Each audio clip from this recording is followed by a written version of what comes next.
அன்பார்ந்த இறை உறவுகளே, நம் கடவுள் ஆண்டவர் இயேசு கிறிஸ்துவின் நாமத்தினால் உங்கள் அனைவரையும் வாழ்த்துகிறேன்.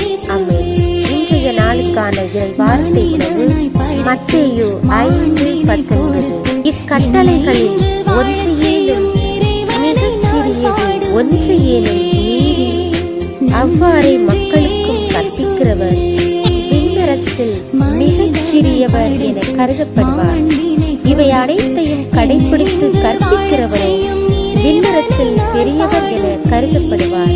ஆமென். கிறிஸ்துவில் அன்பானவர்கள், ஆண்டவருடைய இறை வார்த்தையை கற்பிக்கிறவர் விண்ணரசில் மிகச் சிறியவர் என்றும், அதே போன்று கட்டளைகளை கடைபிடித்து கற்பிக்கிறவரோ விண்ணரசில் பெரியவர் என்று இறை வார்த்தைகள் மூலம் நம்மோடு ஆண்டவர் பகிர்ந்து கொள்கின்றார். நாம் கற்பிக்கிறவர்களாக இருக்கின்றோம், கடைபிடித்து கற்பிக்கிறவர்கள்